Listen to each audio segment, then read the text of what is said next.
एक समय की बात है, एक शांत और हरे भरे गांव में अंजलि अपने पति राहुल और देवर विवेक के साथ रहती थी। अंजलि पर पिछले कई महीनों से किसी क्रूर और प्राचीन आत्मा का साया था, जिसकी वजह से राहुल उसे हर रात लोहे की मोटी और जंग लगी जंजीरों से पलंग से बांध कर रखता था। यह आत्मा रात होते ही उनके घर को एक डरावनी जगह में बदल देती थी। उनके घर से दिल दहला देने वाली चीखें और भयानक आवाजें आती थीं, जिससे गांव के लोग शाम ढलते ही अपने घरों में दुबक जाते थे। कोई भी उनके घर के पास से गुजरने की हिम्मत नहीं करता था। एक दिन गांव के जाने माने बाबा प्रेमचंद, जिनकी ख्याति सिर्फ गांव तक सीमित नहीं थी बल्कि दूर दूर के शहरों में भी थी, ने राहुल को बुलाया। बाबा ने बताया कि अंजलि को उस क्रूर चुड़ैल के साए से आज़ाद करवाने का एकमात्र रास्ता गांव से दूर एक प्राचीन और पवित्र मंदिर महाकाल शक्तिपीठ तक पहुंचना है। यह मंदिर अपनी चमत्कारी शक्तियों और बुरी आत्माओं को नष्ट करने की क्षमता के लिए प्रसिद्ध था।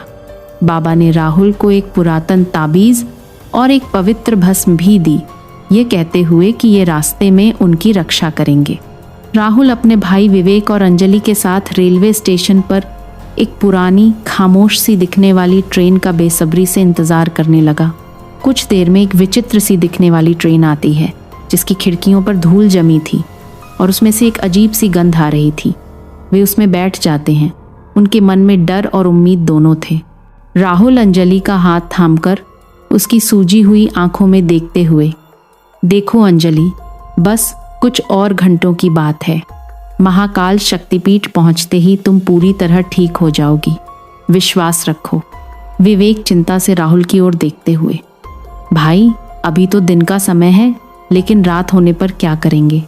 अगर रात को चुड़ैल हम पर हावी हो गई तो ट्रेन में सफर कर रहे सैकड़ों निर्दोष यात्रियों का क्या होगा? राहुल धीमे स्वर में लेकिन दृढ़ता से अपनी मुट्ठी भींचते हुए, ऐसी बातें मत करो।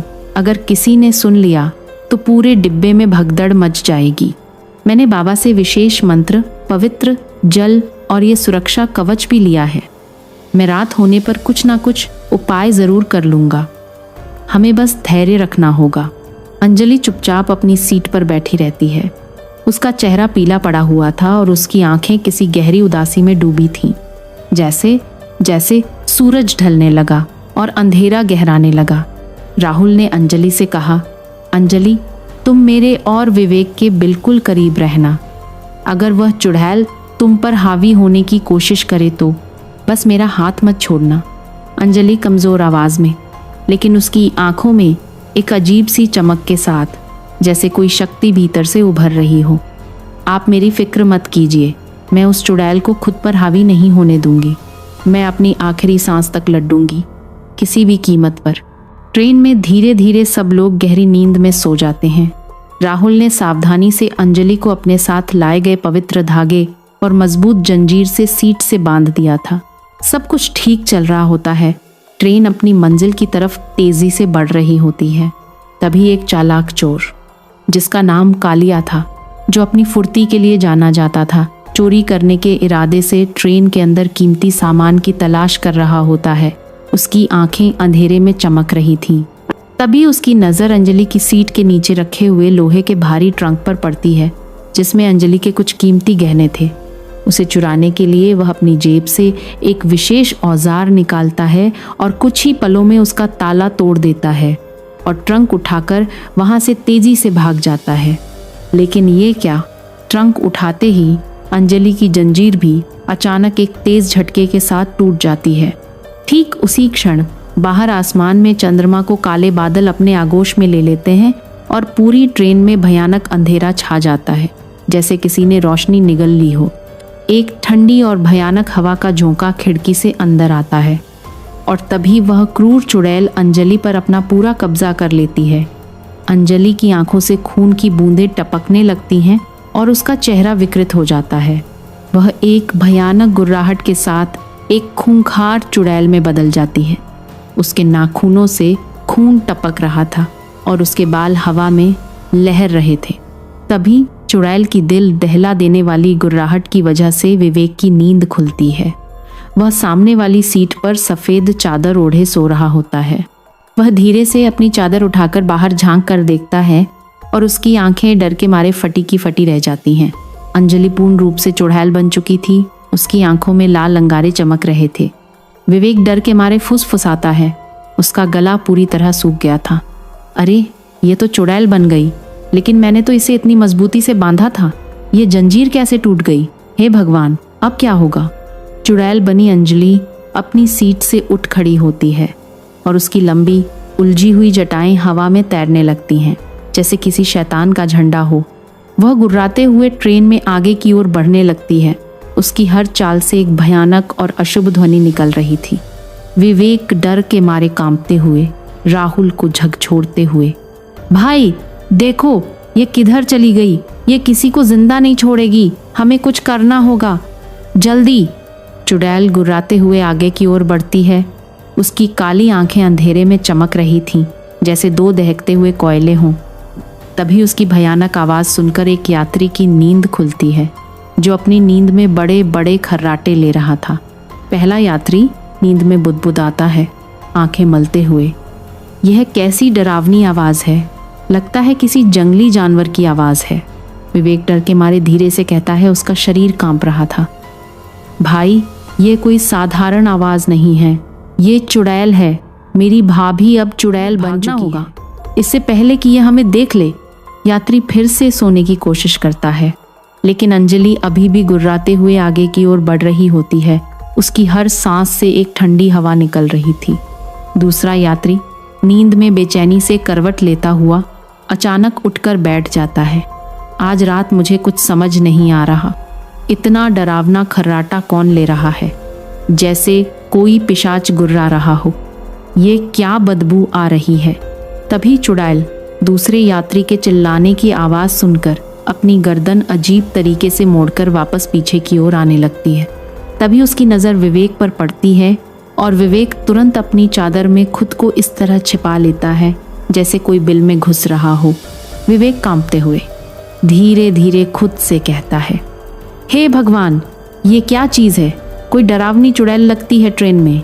हे माँ, अब हम सब गए। तभी उस चुड़ैल की भयानक गुर्राहट की आवाज़ से डिब्बे के सभी यात्रियों की नींद टूट जाती है और ट्रेन में चुड़ैल को खूंखार रूप में चलते हुए देखकर उनकी आंखें डर के मारे फटी की फटी रह जाती हैं। सब यात्री अपनी अपनी सीटों पर डर के मारे दुबके रहते हैं। कोई हिलने या सांस लेने की हिम्मत भी नहीं कर पाता। राहुल डरते हुए लेकिन अपनी आवाज़ को दृढ़ रखने की कोशिश करता है ताकि कोई और पैनिक ना हो। कोई भी आवाज़ मत करना, हिलना मत। ये मेरी पत्नी है। इसके ऊपर चुड़ैल का भयानक साया है। अगर इसने किसी को देख लिया तो यहाँ से कोई जिंदा नहीं बचेगा। एक यात्री डरते हुए लेकिन गुस्से में चिल्लाता है, तुझे डर नहीं लगा था कि तेरी पत्नी चुड़ैल है तो इस ट्रेन में लेकर क्यों घूम रहा है? अगर यह हमें कच्चा ही खा गई तो? अपनी जान बचाने के लिए हमें खतरे में डाल दिया। हमें अब क्या करना चाहिए? हमें इससे छुटकारा पाना होगा। फिर सब यात्री उनसे छुप छुप कर देखते रहते हैं। उनकी सांसें अटकी हुई थीं और दिल तेज से धड़क रहे थे। तभी एक सिग्नल आता है और ट्रेन तेज झटके के साथ एक सुनसान जगह पर रुक जाती है। उसी पल एक चने बेचने वाला, जिसका नाम मुन्ना था, जो अपनी रोजी रोटी के लिए संघर्ष कर रहा था, ट्रेन में चढ़ता है। अपनी टोकरी सिर पर रखकर गर्मा गर्म चने, कुरकुरे चने, तीखे चने, चने ले लो भाई, चने। चुड़ैल चने वाले की मीठी और मासूम आवाज़ सुन लेती है और बिजली की तेज़ी से उसकी ओर आती है। चुड़ैल को सामने से अपनी ओर आता देख उस चने वाले की सिट्टी पिटी गुम हो जाती है और वह डर के मारे अपनी टोकरी छोड़कर वहीं बेहोश होकर गिर पड़ता है। चुड़ैल उसकी गर्दन पकड़ लेती है और उसे उठाने लगती है जैसे कोई खिलौना उठा रही हो। राहुल घबराकर विवेक से फुसफुसाता है, विवेक, इसे जल्दी बचाना होगा, इससे पहले कि यह उसे मार डाले। राहुल और विवेक तुरंत आगे बढ़ते हैं और अपनी पूरी ताकत लगाकर चुड़ैल को पकड़ लेते हैं। राहुल यात्रियों से चिल्लाता है, किसी के पास कोई पवित्र चीज़, कोई आग जलाने वाली चीज़ है?